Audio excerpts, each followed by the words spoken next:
It's time for the Brouhaha Sports Show. Brouhaha Sports with award-winning sports writer Dale McKee and co-host Marshall Wood. Talking sports with the legends of the game and famous sports personalities. Brouhaha! Now to Marshall and Dale with tonight's guest. Good evening, everyone, and welcome to tonight's Brouhaha. Marshall Wood and Mr. Brouhaha himself, Dale McKee. How about it, Dale? How you doing? I'm doing great. Been sitting around thinking a little bit over the past few days about coming up and sports. We talk about a lot of current stuff in the sporting world. We do? Yeah, we do sometimes. Like we had with Tyler last week, looking into the state basketball stuff and all that kind of stuff. And I got to thinking, basketball. I've watched basketball a lot through the years, probably not as much as you, but I was going to ask you, who's your favorite basketball player of all time? I think my first one would have probably been Jerry West. Mm-hmm. Of the Lakers. The Lakers. Yes. He was also a U.S. Senator, was he not? I don't think so. Or was that Bradley that was a senator? That was Bradley. And he was at the Lakers too, wasn't he? He was with the Knicks. The Knicks? The Knicks. Oh, okay. Yeah. Boy, see there? That's why you're Mr. Brouhaha. No, I didn't mean to correct you. No, I'm here to learn. You and I were talking, and who do you think's the greatest basketball player of all time? I don't really, honestly. Now, I'll be honest with you. Everybody's got their opinion, okay? Yeah. I don't know if you can name a greatest because every generation's different because of their skill level and things like that. I identify with my favorite players, and in the '60s it was I was really a Laker fan because of West, and by the '70s I changed into a Celtic fan. Because, you like a winner. Well, they were they had kind of gone through a slump after the Russell years. Yeah. Then they came back when they got Cowens and Havlicek and all that a bunch, and then they fell off again, and they came back with Bird. Bill Russell. Yeah. How many championships did he win? 11? He won too many. Yeah. I mean, if you go based on championships, I think you would have to go with Russell. Yeah. On championships. Yeah. Winners, but I just I don't know. Michael Jordan could take him one-on-one. I don't know. Michael Jordan was the greatest player. You almost said it. Well, he was the greatest player of his era. Yeah. Well, without a doubt, you know. And so, I mean, that's what you go by. You go by the eras. I guess you would go by Russell as far as winning. Now, Chamberlain might have been the best basketball player ever. Because he could rebound, he could score when he wanted to. He did what he wanted to do. Yeah, he was in. One night he wanted to score 100 points, and he did. Who else can do that? I'm gonna go score 100. That's pretty good. Really? Okay. So what I'm saying is that I don't get in that argument, but we've had some great basketball players over the years. Now I don't keep up with NBA like I used to. Maybe, I find out who kind of wins the championships and stuff like that. I love college basketball. Yeah. I mean, I really do. I guess who's your favorite all-time college basketball team? Who's the greatest college basketball program? Well, I assume that you're going to have to go with Duke or North Carolina. What about UCLA? Well, UCLA was great during the '60s. You go that era thing again. Yeah, they had it for about a 10-year run, and then they kind of fell off. Has anybody won as many in a row as them? Oh, I doubt it, and never will. I remember the first basketball NCAA tournament game I ever watched was Loyola Chicago was playing Cincinnati, and Cincinnati had won a couple back-to-back. They had Oscar Robinson. And I can't remember who else that they had. They had a guy that played with the Knicks for a while. I can't think of his name right now. He's a big old center, and they were dominating college basketball in Loyola Chicago. And I think actually they beat Mississippi State that year in that game that State had to sneak out of the state to go up there and play. I think Loyola ended up winning the championship that year. And so, and it was an exciting game. I remember, everybody underdogs coming back to win the game, So, but college, the NCAA tournament gives you those moments, And, of course, I think, in Mississippi, watching all the basketballs over the year, I think, and he didn't really play on a lot of winning teams, but to me, he did more with his ability than any basketball player I ever saw, because I saw him in high school and saw him in college, was John Stroud of New Albany, Mississippi, that played at Ole Miss. Yeah. John he would almost carry a team. Yeah. I remember him. Yeah, he was a good one. My favorite basketball player of all time. Care to guess? I would say John Havlicek. Well, that's a really good guess, but I'm going to have to go with the spoon. Clarence Witherspoon. He was a good one. What about Dr. J? I like Dr. J okay, but I'm a spoon man. Well, they played for the same, well, not at the same time, but they both were 76ers at one point in their career. Yeah. Well, let me tell you something, and Spoon was a good one.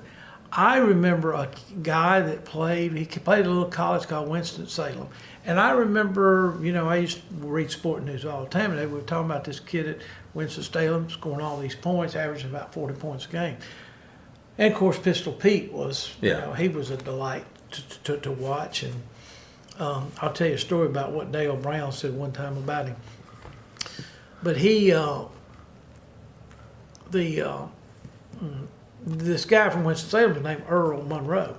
Earl the Pearl. And when he got to Baltimore, he led him to a championship. It was called Earl the Pearl. And then he went to the Knicks and helped them win a championship. But Earl the Pearl, he could.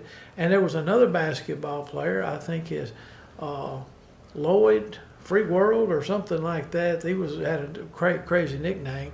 But anyway, Dale Brown, who was the LSU coach after Pete Maravich's coach was his dad. After that, anyway, Dale Brown, about 10 years after Pete had left, got some film of one of the ball games that Pete Maravich played in. They didn't have a three-point line back in the days. Okay? Yeah, I know where you're going. Go ahead. And Maravich scored 69 against Alabama one day. And he goes back and he says, they'd had the three-point, he scored like 85. Yeah. Because he was just coming down half court, boom, it was gone. Turn around and go back the other way. And so I remember, I didn't see the game, but everybody tells me about his freshman year at LSU. They came to Southern Miss and played freshman ball, and said they had a freshman game for the varsity game at Southern. He said the place was packed to see Maravich. I think LSU went on and won that game. Well, then, after that ball game was over, about 5,000 fans left the game. They just came to see Maravich. Can't you see the pistol? Yeah. Good stuff. I just want to let for the record, I don't think Clarence Witherspoon was the greatest basketball player. But he's your favorite. But he's my favorite. Sure. Listen, talk about favorites. Yeah. Talk about favorite sons. Talk about the state of Mississippi. Mm-hmm. Talk about the country and the world. Let's go. Well, who we got tonight? We've got a two-time All-American in different sports. It doesn't happen every day. Nah. I don't know if anybody else has ever done that. Bo Jackson didn't do it. No. Deion Sanders didn't do it. They consider two of the greatest competitive athletes in history, huh? That's true. Baseball and football. Yeah. But this guy did it. Yep. Did you tell us his name? Jake Gibbs. Jake Gibbs. He was Archie for Archie. That's right. But you know who coached Archie? Jake. There you go. He was his quarterback coach. That's awesome. No wonder Archie could roll out. He learned from one of the greats, didn't he? He did. Well, listen, let's don't waste any more time. Let's take a break here from our sponsor, and then let's come back and talk to Jake Gibbs a little bit. You folks stay tuned with us, and we'll be back after the break with none other than Jake Gibbs, the Mississippi legend. We'll see you after the break. Phillips Building Supply in Laurel, your hometown building supply store since 1954. We are locally owned and pride ourselves on helping our customers find exactly what they need. From foundations to roofs to doors and windows, Phillips has it. For tools, hardware, lumber, and plywood, visit Phillips Building Supply. Welcome to the show, Jake Gibbs. How are you doing, Coach? You doing good today? I'm doing outstanding. It's great to hear your voice and talk to you. Well, always a pleasure to talk with you, and we're just going to get into it. And you were, of course, an All-American football player at Ole Miss, but you were also an All-American third baseman at Ole Miss. And I've talked to you in the past, and you've told me about some of your experiences. I'd like you to share with the audience. Tell me about your years at Ole Miss. Y'all were pretty good, weren't you, in baseball? We had a good ball team up here for 3 or 4 years. As a freshman, we had a freshman team, and you couldn't play varsity back in those days. So we had a freshman team. I think the freshman team, we played 8 or 10 games just about. Coach Ray Poole was our coach. And didn't play that many games. And of course, as a sophomore, we had the varsity, and we had a great ball club. 58 and 59 and 60 was just 61 was outstanding years for Ole Miss in baseball.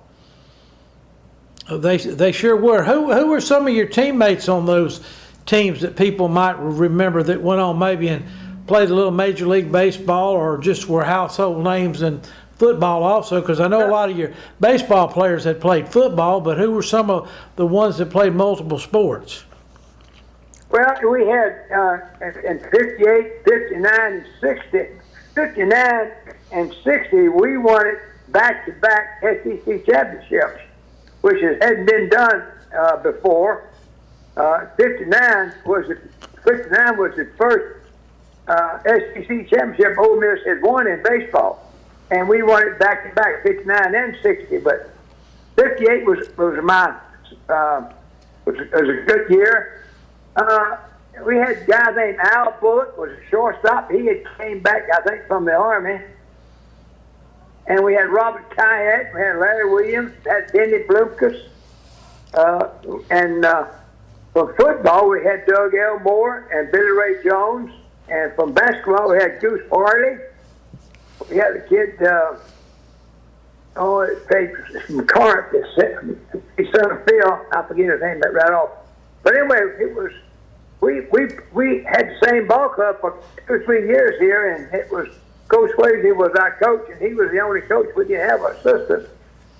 So and it was made up of about 4 or 5 football players. Coach Swayze, was the head football recruiter, and it just happened that those guys could play baseball too. So it was still a good time to come along at Ole Miss and play 2 sports. Well, listen, after your junior year of baseball, going in your senior year of football, didn't a couple of pro baseball teams approach you about possibly signing with them and foregoing your senior year of football? Yeah, after my junior year, I had a great junior year, Dale, and after the season was over, we won the championship that year, and of course a lot of scouts followed us quite a bit, and that's the summer after my 59, before I came back as a senior in football at 60, the Milwaukee Braves came to my home in Grenada and offered me a contract to sign with the Milwaukee Braves. And right then, and it was more money than we've ever seen before. And it was hard to turn down, but I turned it down, Dale, for this reason. Mother and Daddy didn't get a college education. And they wanted, I had a brother named Bobby Gibbs, lived in Petal. He passed on last week. But anyway, he was a good baseball player too, and we was just, Daddy just worked and made enough to feed us and take care of us. But anyway, there was a lot of money that John McHale was the president of the Braves. And we told him no because my mother and daddy wanted each son to have a college education. They didn't, and they wanted us to have an education.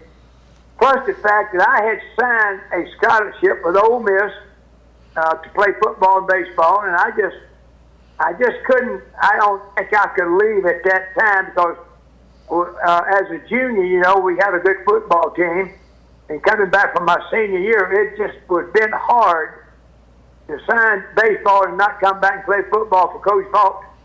my senior year. So I just told him, I said, we're going to turn it down. But I said, if I don't get hurt in football, then I will be available a year from now, and maybe he'd come back again. And that's the way I ended that. I don't know if anybody ever turned down $100,000 to go back to college and play football, but I did that summer. Well, I'm sure in 1960, $100,000 was a lot of money. I'd take it now. A lot more than we ever saw, and it was kind of interesting.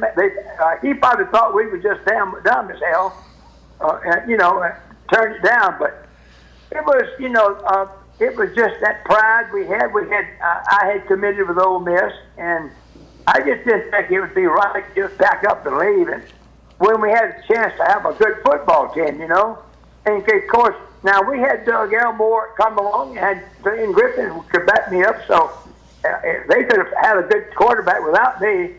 But it was just, I think, the principle of first getting an education, getting a degree.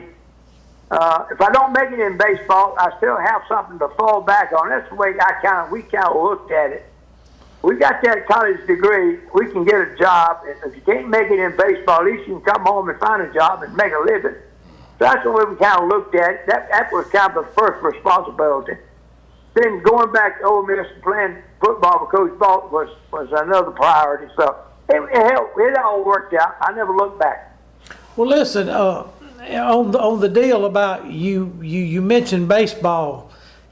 So baseball was always in your plans as far as pro. So did football ever really talk to you, the pros? Not really. We played in the Sugar Bowl and beat Rice 14-6, and Lou Groza, was a real field goal kicker back with the Cleveland Browns in those days. He was there at the game, and as I walked into the locker room, he was standing outside, and he said, "Jake, we'll be in touch with you." And that was the last words I ever heard from him. We'll be in touch, huh? No, it was. I looked at football, but it goes back a long time before that ever happened. That baseball was just in my blood from, I guess, day one. We grew up on Highway 8 East in Grenada, and we had our own little ball club out there. I was the youngest of the bunch. And we had our own field, and we had our own team, and we had a lot of fun. And that's kind of where we learned how to play baseball, was together out there, a bunch of old country boys getting out there playing on the highway, had a lot across from my house. And we had the best time, and we had a semi-pro baseball team in Grenada that my brother and I went. We didn't hardly miss a game. We could walk from our house to the fairgrounds and see a ball game and walk back without being disturbed, without being climbed, anything. And we learned a lot by watching. We would go and watch those games and pick out a player that looked like he had some ability, kind of flashy looking, had good hands, good feet. We watched how he caught the ball. We watched how he turned with it, how he threw, how he stepped. We watched everything about him. And the next morning, my brother and I would get out the front yard, and we would roll the ball to each other, and we would pretend that guy that we just got through seeing the night before. And I'm more or less you call it mocking him, I guess. That's how we learned to play a little bit. But it was fun back in those days watching baseball, and we just grew up playing baseball. I didn't play a whole lot of football in high school. I didn't even go out in junior high. I didn't play much as a freshman in football. Then I got hurt. My sophomore year with a broke nose, missed more than about 3/4 of the season. My junior year, I broke my ankle in the second game of the year and missed about 7 games of that year. So I hadn't played a lot of football in high school, but I always dreamed about playing in the big leagues, and that never left my body. We would watch and listen to the radio. It would be like game of the day, and it seemed like the game of the day would always be between the Yankees and Detroit Tigers, and I became a Detroit Tiger fan. And I would go to sleep while I listened to the game, and I'd wake up and I'd say, God, I wish I could play in the big league one day. So that never really left me, Dale. I got you. Well, listen, how did you get to Ole Miss? Did you have a good senior year in football, or was other people trying to recruit you? I didn't get hurt, and we had a pretty good ball club. We went, I think, 7-3, and I wasn't very big. When I signed a football scholarship with Ole Miss, I was 5'10". I called myself 5'10", and I weighed 160. And I had it understood with Buster Poole and Tom Swayze that I'll sign the football scholarship, but if I see where I'm not going to make it, I can't keep my scholarship, then y'all going to take care of me with a baseball scholarship, and they agreed to it. So I knew I could play baseball in college. I didn't know about football, but it worked out pretty good. I bet. Well, listen, how did you get to the Yankees? Back in those days, you did not have a drought. You could sign with anybody you wanted to. And so after my junior year, I guess the name got pretty hot, but I didn't have a great year as a senior. Things just didn't. Not the year I had as a junior. I mean, but I had a good year as a senior. But there was a lot of scouts up in the stands, and you try to let it get out of your head, and you don't think about it. But hell, you know they're there, and you know they kind of halfway looking at you a little bit. So it was kind of a little bit of a pressure deal, like you might say. I tried to stay relaxed and everything, but it was kind of hard my senior year. But anyway, I had a choice to sign with the team that really wanted me the most, and it got down between the Yankees and the Braves and the San Francisco Giants, New York Giants. That was the three highest guys that wanted to give me some money. Then behind them was the Cubs and the Dodgers, and in the Houston Colt 45 was a brand new ball club, and they saw me play every baseball game my senior year at Ole Miss. And they came up, but they didn't come up with the money that the Yankees and that other clubs did. So, and they got down to it. People say, "Why'd you sign with the Yankees?" I said, "Well, the Yankees has a great tradition. They win World Series. They got great players. We won at Ole Miss. We didn't get beat too much in football or baseball when I was here. You get used to winning, the winning traditions, and you want to play with a winner. And that's one of the reasons why I signed with the Yankees. I knew it was going to be tough because they always was loaded with players. But I just figured if I was good enough, I would make it. If I didn't, hell, they would trade me sometimes, and I'd end up playing with somebody else. But baseball was my first love, and that's where I went. Well, listen, you told me a story one time when we were talking previously about the Milwaukee Braves and your football season. Why don't you tell them about that? Do you remember that? Oh, yeah. Milwaukee Braves had a scout that saw me play every football game my year. And I knew he was up in the stands. I didn't know exactly who he was because he kept out of sight, but I got the word he was there, and he saw me play again. Anyway, we was down playing Tulane, and it was Tulane's homecoming. It was 72,000 people there, believe it or not, back in those days. And it was, I think, maybe in the second quarter, I sprayed it out, and their tackle, I sprayed out to my right, like a slant pass, a rollout to the right. And their defensive lineman hit me and drove me, my right shoulder right into the ground.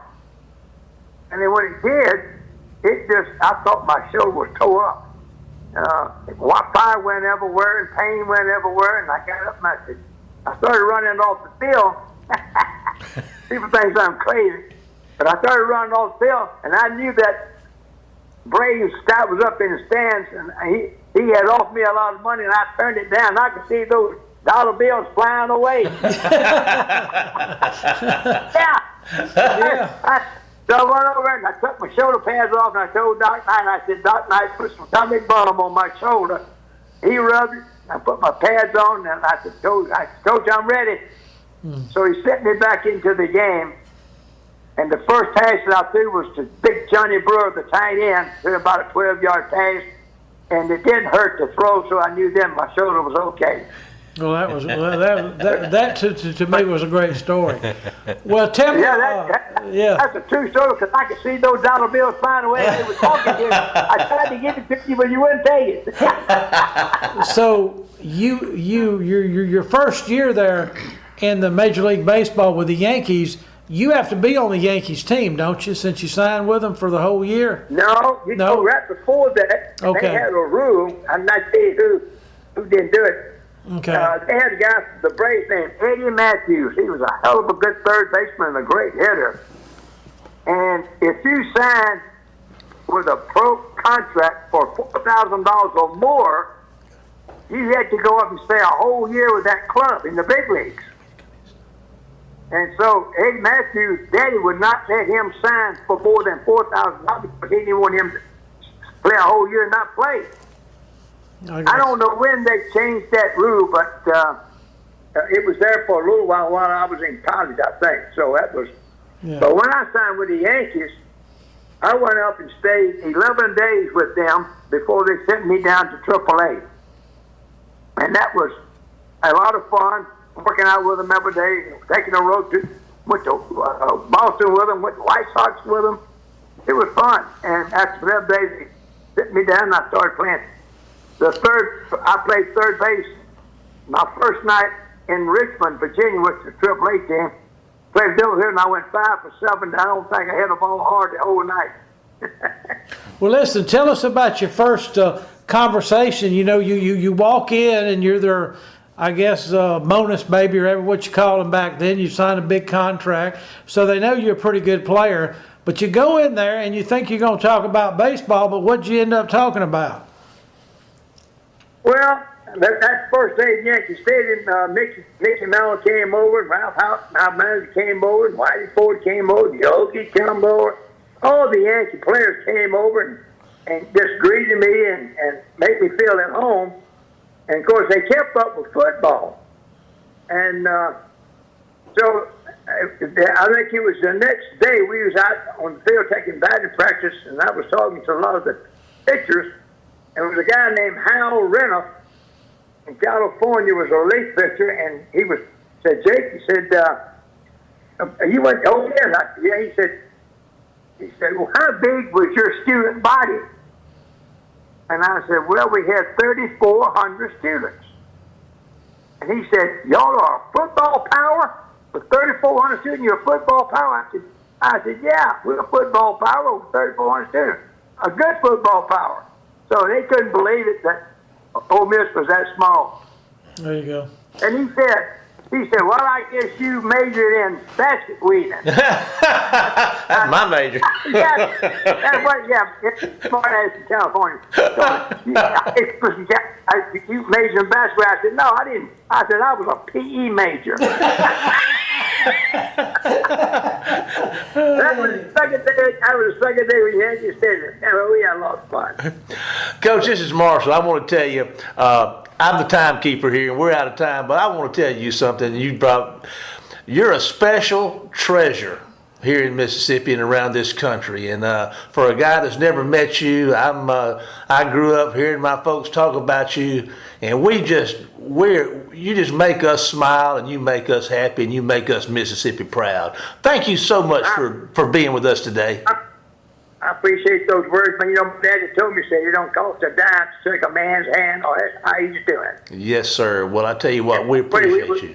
We was raised in Grenada. Yes, sir. Anyway, enjoy being with y'all, and y'all be careful. Thank you so much, sir. Thank you kindly. Okay, baby. Goodbye. Thanks. Yes, sir. Goodbye. Well, folks, I tell you what, that is a special treasure right there. And we're going to take a quick break, and Dale and I'll be back to wrap this brouhaha up right after this word. Phillips Building Supply in Laurel, your hometown building supply store since 1954. We are locally owned and pride ourselves on helping our customers find exactly what they need. From foundations to roofs to doors and windows, Phillips has it. For tools, hardware, lumber, and plywood, visit Phillips Building Supply. Welcome back, everybody. I'm going to tell you what. I love that guy. Never met him. But, he's been on our show a couple of times, and I'm telling you, if you can't like that guy, you can't like anybody. No, he's just like you said, he's a treasure. And what people don't understand, he's telling you all this, but they converted him to catcher about his third year, and he said he was in the National Guard or the reserves, I forget at the time, but he was over in Georgia, like at Fort Benning, and so he was somewhere down there. And this captain came up to him and said, "Are you the Jake Gibbs that plays baseball for the Yankees?" He said, "Yeah." He said, "Well, I heard they're moving you to catcher." And he played third base, but he's here at Fort Benning, Georgia in December before spring training. And I said, "Well, I don't know nothing about it." Well, he got to spring training. Old Ralph Hawk was his manager, old sergeant in the Army. He told him, he said, "Go move you to catcher. Think you got a better chance." And he did. He was in the majors there for really after the Yankees kind of after the 64 season. They were getting older, and they kind of went into a tailspin for about 10 years until Steinbrenner brought them back. But Jake was basically their catcher. And Jake is I don't know if you know this, they had a Jake Gibbs Day for him when he retired from the Yankees, and he probably didn't play up there but about 5 or 6 years. Made an impact. He did. Yes, sir. I mean, that's a special person. Think about that. It in is. New York City, and so, and a basket weaver, he's and I've got to kind of know him over the years, and he just tells some wonderful stories. He truly does. And he comes from my childhood days. I was 7, 8, 9 years old when he was playing at Ole Miss. Yeah. And, I mean, he was the biggest thing, And a lot of people don't know, but he was Archie's quarterback coach, at Ole Miss when Archie was having those great years. And then he took over the baseball program and did very well with them. Solid Mississippi gold right there, folks. Yes, sir. Well, listen, we are out of time, and we just tip our hat once again to the great sports legend here of Mississippi, Jake Gibbs. And Dale, we appreciate you and all you do here with this Brouhaha to get this kind of folks here to talk to us. And I appreciate it. I enjoy it, and I know our listeners do too. But now, regretfully, it's time to say goodbye, Dale. Goodbye, Dale. And we'll see you next week for more of the Brouhaha. Get us out of here, Jamie. You've been listening to the Brouhaha with Dale McKee and Marshall Wood. Heard Tuesday evening, 6 p.m. on WABO. For more of the Brouhaha, follow us during the week on Facebook and WABO.